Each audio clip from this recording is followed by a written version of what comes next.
Assalamualaikum warahmatullahi wabarakatuh. Innal hamdalillah sholatan wassalaman ala Rasulillah Muhammad ibni Abdillah alladzi la nabiyya ba'dah. Amma ba'd. Saudara pemirsa Daku TV dimanapun Anda berada, bersyukur kita kepada Allah dengan karunia nikmat yang Allah anugerahkan kepada kita. Semoga kita semuanya termasuk orang-orang yang pandai mensyukuri nikmatnya agar kita pantas masuk ke dalam jannahnya.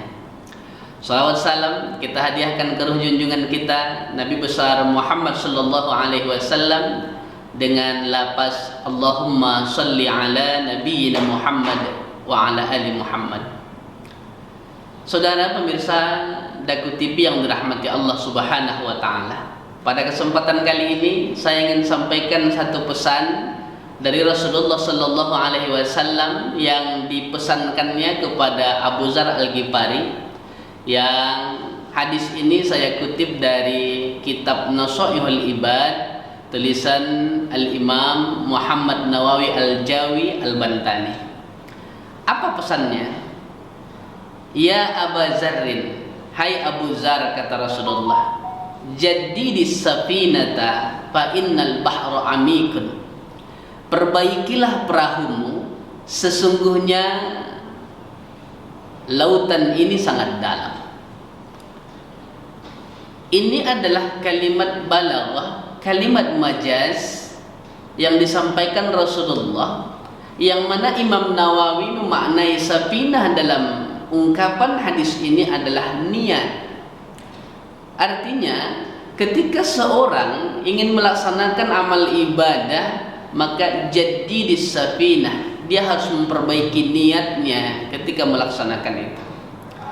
Karena hadirin pemirsa yang dirahmati Allah Subhanahu wa taala, niat ini salah satu faktor atau tolok ukur yang menjadikan amal ibadah kita itu bentuknya ibadah atau al-adah saja.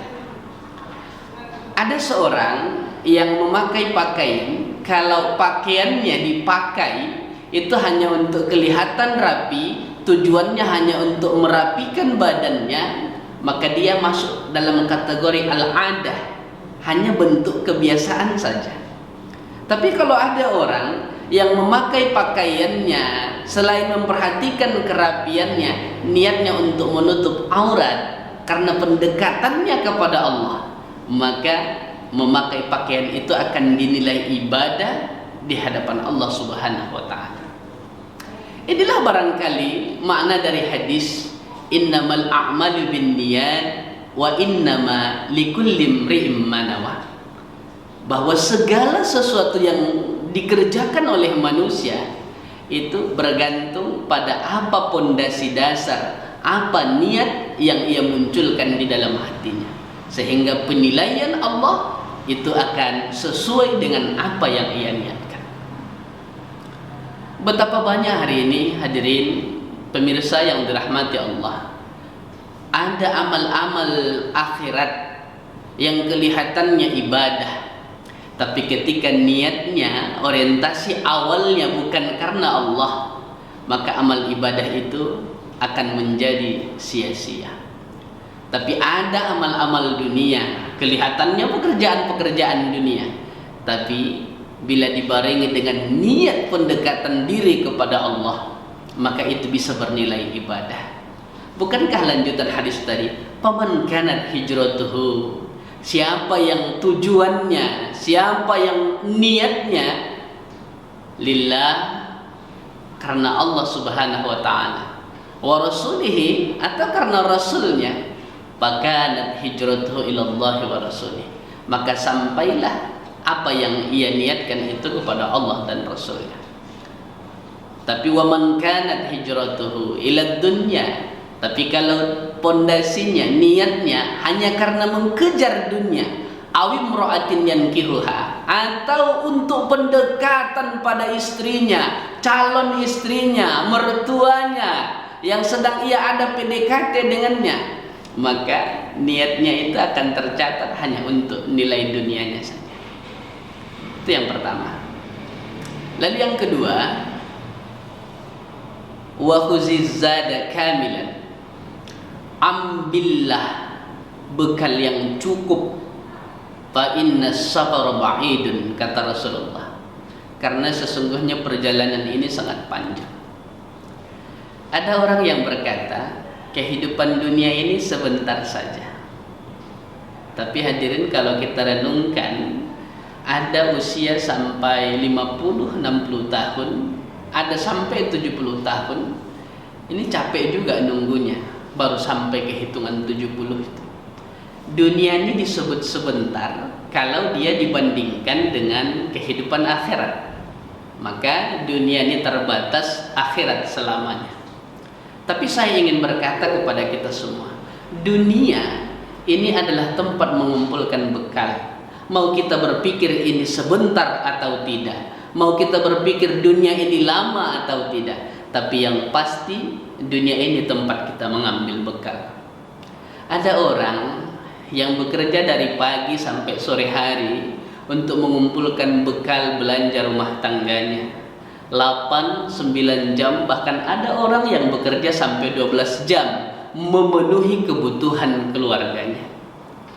Tapi saya ingin berkata, kalau kita mampu bekerja dengan serius 8-9 bahkan sampai 12 jam lamanya untuk bekal kita di dunia, harusnya kita orang yang beriman harus lebih serius bagaimana mempersiapkan bekal kita di akhirat nanti.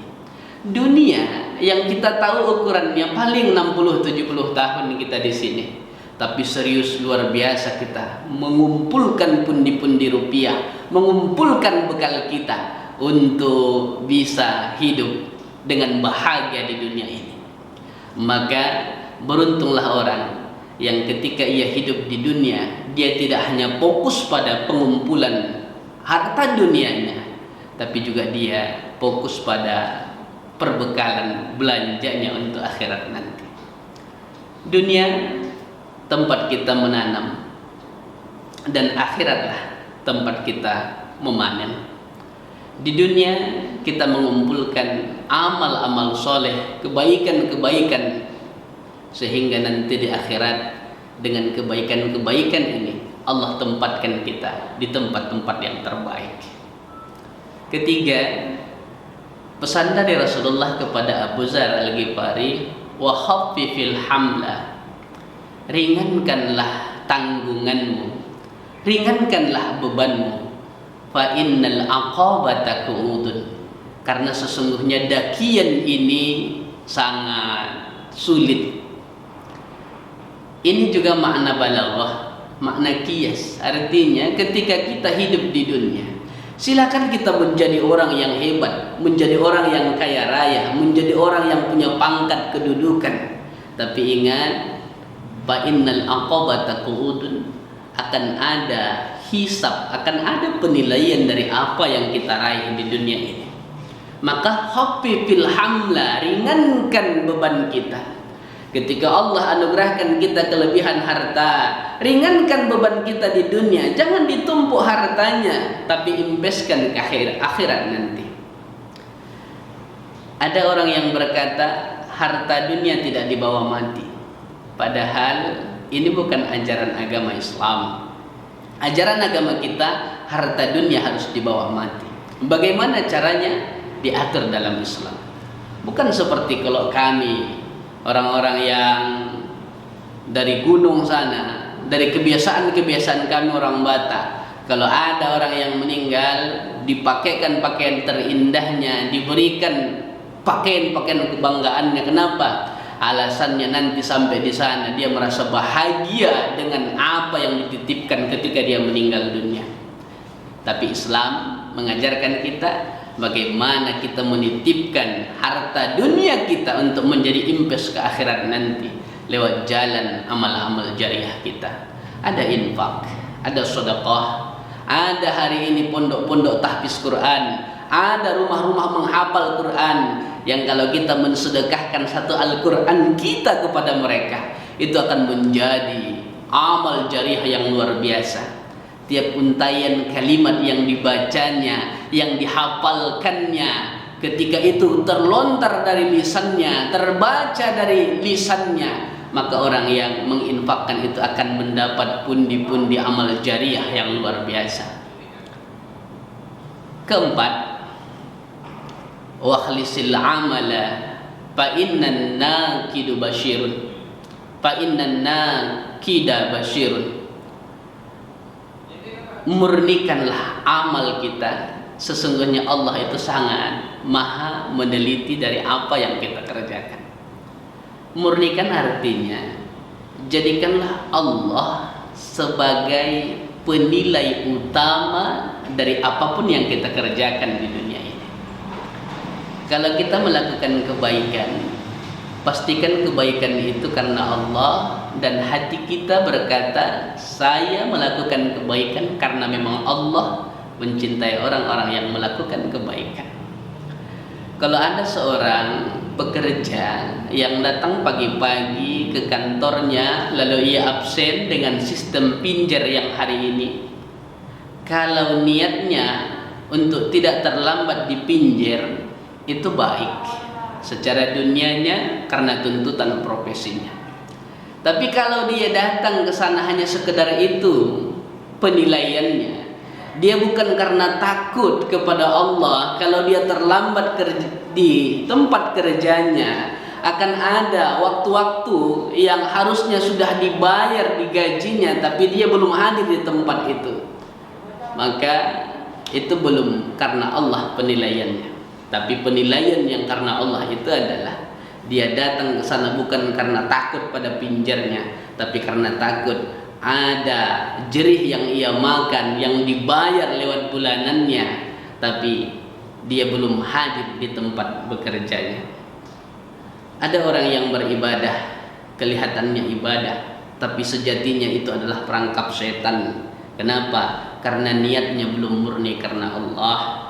Tapi ada orang-orang yang beribadah, dan inilah orang yang beruntung ketika Allah yang menjadi penilai utama dari yang ia kerjakan. Hadirin dan seluruh pemirsa Daku TV yang dirahmati Allah, inilah tausiah singkat kita pada kesempatan ini. Mudah-mudahan tausiah yang singkat ini bermanfaat untuk kita dan bisa kita amalkan dalam kehidupan kita. Terima kasih atas segala perhatian dan mohon maaf bila terdapat banyak kekurangan. Akhirul kalamu minni, nasrun minallahi wa fathun qarib. Assalamualaikum warahmatullahi wabarakatuh.